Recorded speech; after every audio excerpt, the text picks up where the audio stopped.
नमस्कार, आदाब। मैं अर्जुन आपका द डेली हिंदुस्तान न्यूज़ में आपका बहुत बहुत स्वागत करता हूं। इस वक्त मैं भलेसा में हूं और भलेसा के विभिन्न शख्सियतों से मिलने का जो सिलसिला है वो लगातार जारी है। और जी हाँ, डेली हिंदुस्तान के माध्यम से इलेक्शन की जो खबरें हैं वो खास तक आप तक पहुंचाने की कोशिश करते हैं और जो सियासी लोग हैं उनसे गुफ्तगू भी हमारी जारी है। जी हाँ, आज मेरे साथ जो शख्सियत बैठी हैं वो सोनिया राव जी हैं।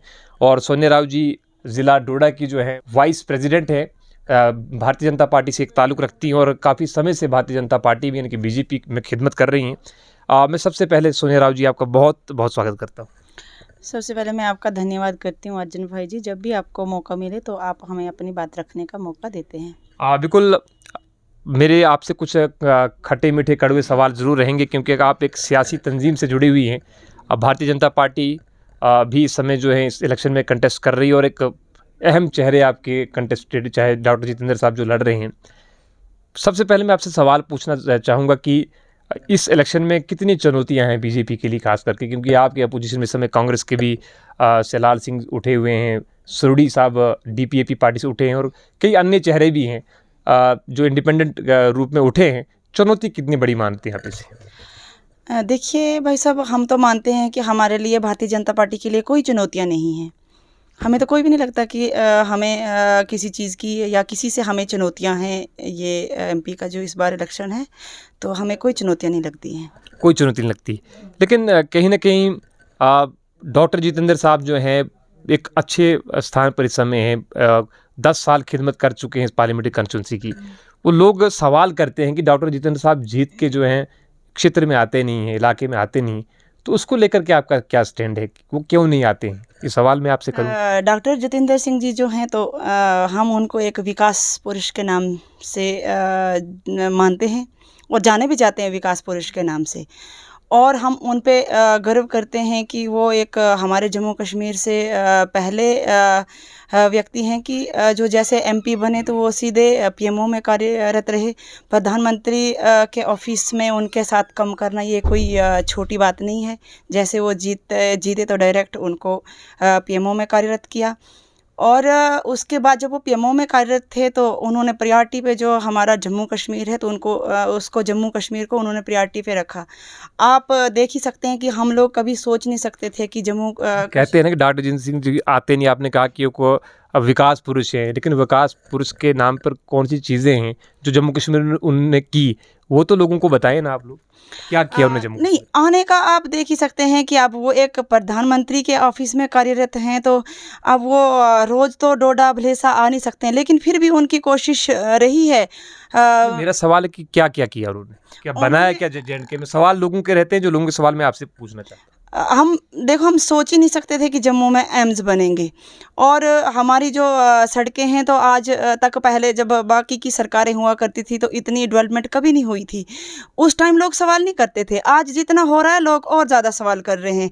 एम्स जम्मू में बने, इतनी बड़ी बड़ी सड़कें जम्मू में बनी और चारों ओर देखो सड़कों के जाल उन्होंने पूरे जम्मू कश्मीर में बिछा दिया। लेकिन लोगों को मुझे ये लगता है कि कुछ लोगों को है टिप्पणियाँ करने की आदत है, लेकिन जितना मिल रहा है फिर से टिप्पणियां कर रहे हैं। और जब होता नहीं है तब लोग सवाल ही नहीं उठाते। तब लोगों ने, जब काम नहीं ना होता था पहले वाली सरकारों में, तो उस टाइम मैं यही कहूँगी कि उन सरकारों ने जैसे इनको नींद की गोलियां दी थी। और इस सरकार में भारतीय जनता पार्टी का एक कार्यकर्ता छोटे से लेकर बड़े कार्यकर्ता तक डेवलपमेंट में जुड़ा हुआ है, जिससे जितना हो रहा है। और रहा डॉक्टर जितेंद्र जी का आना, तो वो तो पीएमओ में कार्यरत हैं। बाकी तो यहाँ पे हमारे बहुत सारे दिग्गज नेता जो हैं जम्मू कश्मीर के अंदर, कोई कमी नहीं है। तो चाहे दिलीप सिंह परिहार जी हैं, शक्तिराज परिहार जी हैं, सुनील शर्मा जी हैं, रविंदर रैना जी हैं, अशोक कौल जी हैं, जुगल किशोर जी हैं, मतलब सारे जो हमारे भारतीय जनता पार्टी के दिग्गज नेता हैं, उन्होंने भी कोई कसर नहीं छोड़ी है। इन्होंने सबने मिलके डॉक्टर जितेंद्र जी को पीएमओ ऑफिस में बिठाया है और ये लोग वहाँ से उनसे मिलके अपने जम्मू कश्मीर की डेवलपमेंट कर रहे हैं। बिल्कुल, आपने कहा कि बहुत सारे दिग्गज लीडर हैं, एम्स बना है, सड़कें बनी हैं, मान लेते हैं। लेकिन एक और सवाल जो खास करके इलेक्शन के दौरान काफ़ी ट्रेंडिंग रहता है कि भाई मोदी जी ने 15 लाख रुपए देने का वादा किया था लोगों से, तो वो 15 लाख लोगों को मिला या नहीं मिला? अगर मिला तो कैसे मिला, बताएं। अर्जुन भाई, मैं आपको बताना चाहूँगी कि 15 लाख का जो मोदी जी ने वादा किया था वो पूरा हो गया है। वो तो कब का पूरा हो कैसे? गया है। वो आप देख सकते हैं कि जैसे एक फैमिली में एक बंदा है तो उसको भी हेल्थ गोल्डन कार्ड है, 10 लोग हैं तो उनको भी हेल्थ गोल्डन कार्ड है। जब कोई बंदा बीमार होता है तो वो 5 लाख के माध्यम से अपना जो है तो अपना इलाज करा सकता है। अगर घर में आप देख के चलो कि अगर 5 लोगों को हेल्थ कार्ड मिला है तो 5 ज़रबे 5 कर दो आप, तो कितना 25 लाख, बिल्कुल तो बिल्कुल 25 लाख तो हो गया। तो बात 15 लाख की हो रही है तो वो तो 25 लाख में जा रहा है। फिर उसके बाद और भी बहुत सारे फ़ायदे ले रहे हैं। मानो कि मतलब घर में पेंशन पहले आज 1000 रुपये पेंशन ले रहे हैं, फिर गैस चूल्हे रहे हैं। बहुत सारी स्कीमों के माध्यम से ये 15 लाख की बात नहीं है, ये 50 लाख पार कर चुका है। आरक्षण पे लेकर के क्या आपका स्टेट है? आपकी पार्टी ने जो आरक्षण जो रखा है, वो क्या पहली सरकारों से कुछ उसमें बढ़ोतरी हुई है? आरक्षण में आप देख सकते हैं कि पहले की सरकारें थी तो उसमें तो खाली खास परिवार, करके महिलाओं को जो आरक्षित किया गया है, तो आपको लगता है कि महिलाएं जो है उनको कहीं ना कहीं आगे निकालने का प्रयास है आपकी पार्टी के द्वारा? हमारी पार्टी द्वारा ही तो महिलाओं को आगे निकाला जा रहा है। पहली पार्टी में तो ऐसा हुआ नहीं। सबसे पहले आप देख सकते हैं कि जब 3 टायर सिस्टम वो इलेक्शन हुए तो वो पहली सरकारों ने तो ये इलेक्शन करवाए नहीं थे, लेकिन भारतीय जनता पार्टी ने ही 3 टायर सिस्टम इलेक्शन जो हैं तो वो करवाए। और उसमें भी जो रिजर्वेशन में रहा तो हमारी बहनों को उसमें भी मौका मिला। हमारे ज़िला डोडा की ही मैं आपको एक मिसाल दूंगी कि उसमें भी हमारी 5 सीटें जो हैं तो महिलाओं के लिए रिजर्व थी। पहले तो कभी ऐसा नहीं हुआ, और इस बार भी 33% महिलाओं को आरक्षण में लाया गया, और इससे ज़्यादा और हम बहनों के लिए हो ही क्या सकता है। और दूसरा, मैं अपनी जो मुस्लिम बहनें हैं तो उनके बारे में भी ट्रिपल तलाक से कितनी वो पीड़ित थी, इसके लिए भी किसी सरकार ने नहीं सोचा था। और मोदी जी ने सबसे पहले मुस्लिम बहनों के लिए उन्होंने सोचा और ट्रिपल तलाक पे वो बंद कर दिया। फिर आज आरक्षण के लिए भी तो बहनों मतलब बढ़ चढ़कर भाइयों के साथ कांधा से कांधा मिलाकर बहनें आज काम कर रही हैं। बिल्कुल आप कह रहे हैं कि महिलाओं को आरक्षित किया है, महिलाओं को काफ़ी जो है बल दिया है इस सरकार ने। मान लेते हैं चुनावी माहौल है, तो चुनावी कुछ सवाल भी मैं आपसे पूछना चाहता हूँ, क्योंकि पहले हम देख रहे थे कि 2 लोगों की टक्कर लग रही थी, जैसे कहा जा रहा था कि डीपीएपी और बीजेपी आमने सामने होंगी। लेकिन अब लाल सिंह भी मैदान में हैं, कांग्रेस के प्रत्याशी हैं। लाल सिंह आपके लिए चुनौती है या आज़ाद साहब चुनौती हैं? पहले लाल सिंह के बारे में बताएं कि वो कितनी बड़ी चुनौती है आपकी बीजेपी पर, आप उन्हें चुनौती समझते हैं कि नहीं? क्योंकि बहुत सारे लोग कह रहे हैं कि अब जो है टक्कर जो है बहुत बड़ी होने वाली है। लाल सिंह जी जो हैं तो हम उनको चुनौती नहीं मानते हैं। जब उन्होंने पहली बार भी उन्होंने कंटेस्ट किया था तो उस बार उन्होंने 18,000 वोट लिए थे। तो इस बार ज़्यादा से ज़्यादा मैं कहूँगी कि ज़्यादा 20 से 25 तक ले आप लेंगे। कम नहीं आंक रहे हैं उन्हें कुछ? नहीं इस समय वो चुनाव पे लड़ रहे हैं, कांग्रेस से लड़ रहे हैं। नहीं 25 से ऊपर मुझे तो नहीं लगता कि 25 से ऊपर होंगे। देखो ये है कि कुछ लोग ऐसे बता रहे हैं, लेकिन जब टाइम आएगा तो कुछ नहीं, वो ऐसे ही उनको बहका रहे लोग, बहका रहे हैं। हाँ चलिए मान लेते हैं कि लाल सिंह जो है 25,000 वोट लेंगे, लेकिन आज़ाद साहब एक बड़ा नाम है इस क्षेत्र से। चिन्हाव वैली में उनकी बहुत बड़ी रैलीज भी हमने देखी। शायद आने वाले वक्त में उनकी रैलीज यहाँ भी होगी। आज़ाद साहब को आप कितनी बड़ी चुनौती मान रही हैं? उनकी तरफ से जो प्रत्याशी हैं गुलाम मोहम्मद सरूड़ी, उनको खड़ा किया गया है और वो भी चुनाव बेल्ट से ताल्लुक़ रखते हैं। आप उनको कितनी बड़ी चुनौती मान रहे हैं सर? सरूड़ी जी को भी हम चुनौती नहीं मानते हैं। रहे आज़ाद साहब, तो जब वो खुद मिनिस्टर थे तो उन्होंने क्या किया था यहाँ के लिए, तब भी तो भलेसा के लोग रोते ही थे, कहते थे कि उन्होंने विकास किया। क्या विकास किया था उन्होंने? आप ये जो भलेसा कि आप जो रोडों के जाल जो बिछे हैं, जाई रोड तो उनके दौर में बना? नहीं उनके दौर में नहीं बना। हॉस्पिटल भी उनके दौर में बना? नहीं बिल्कुल नहीं बना। ये सब भारतीय जनता पार्टी के कार्यकाल में हुआ। कथनी और करनी में बहुत अंतर है। कथनी का हम कहने से बहुत कुछ फेंक सकते हैं, लेकिन करनी का है कि जब बंदा कोई करे तो वही दिखता है।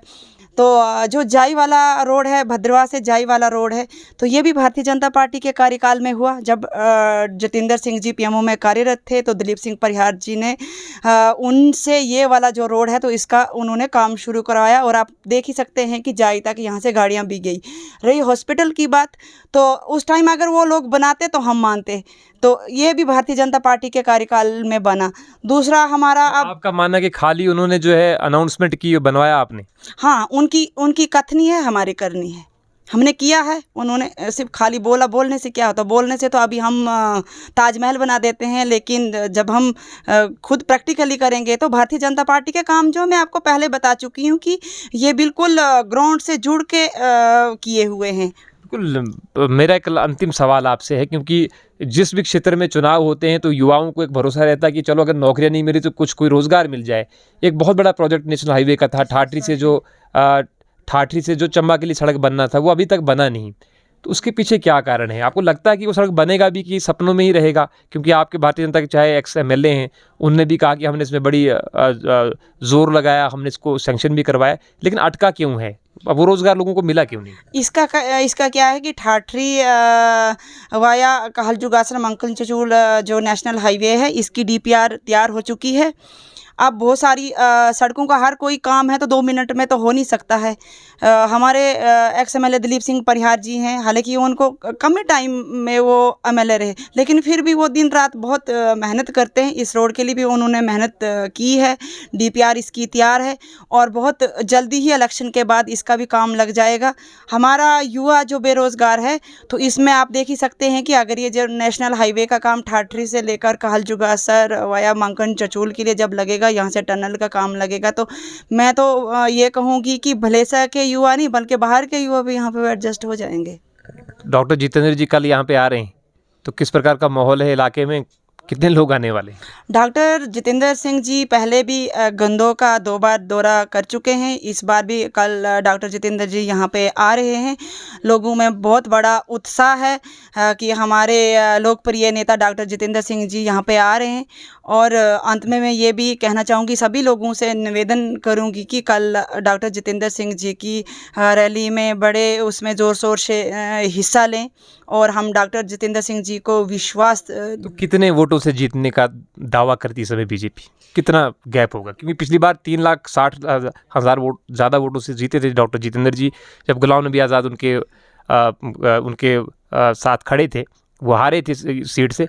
इस बार ज़रूर आप नहीं मानते, लेकिन हम कहते हैं कि चुनौतियाँ थोड़ी मुश्किल हो सकती है, लेकिन आप फिर भी, आपका क्या दावा है? कितने वोट? हमारा दावा यही है कि इस बार डॉक्टर जितेंद्र सिंह जी 4 लाख पार करके इस चुनाव को जीतेंगे इस बार। कि आप इस बार इससे भी ज़्यादा कह रहे हैं? हाँ, इससे भी ज़्यादा कह रहे हैं हम, क्योंकि लोगों का कहना था, हम सब का कहना था कि हमारा यही रहता है कि देखो अगर डॉक्टर जितेंद्र सिंह जी को यहाँ से तीसरी बार मैंडेट मिले, सपना था हमारा कि फिर से मिले हम, क्योंकि पीएमओ में हम चाहते हैं कि डॉक्टर जितेंद्र सिंह एक बेसिकली डोडा के रहने वाले हैं। तो अगर एक डोडा से व्यक्ति अगर पीएमओ में कार्यरत रहे तो हमारे लिए कितनी सौभाग्यशाली की बात है। तो इस बार हम इसको और ज़्यादा 4 लाख से पार करके हम उनको मोदी जी के पास भेज रहे हैं। बिल्कुल सोने जी, आपका बहुत बहुत धन्यवाद। ये थी सोने जी, भारतीय जनता पार्टी की एक बेबाक आवाज़, और बिल्कुल ज़िला डोडा के अंदर जो है महिलाओं की एक बड़ी आवाज़ आप कह सकते हैं। तो कुछ कड़वे खट्टे इनसे हमने ज़रूर पूछने की कोशिश की, उनके जवाब लेने की भी कोशिश की। उम्मीद करते हैं अगले प्रोग्राम में आपके साथ फिर मिलेंगे, किसी दूसरी शख्सियत के साथ, किसी दूसरी पार्टी के लोगों के साथ, और आप तक ज़रूर उनके विचार पहुंचाना चाहेंगे। देखते हैं कि चुनाव का रण है, आने वाले समय में कौन सी पार्टी यहाँ पर बाजी मारती है, किसके दावे सच साबित होते हैं, ये तो आने वाला वक्त बताएगा। लेकिन फिलहाल आप सभी लोगों का द डेली हिंदुस्तान देखने के लिए बहुत बहुत धन्यवाद।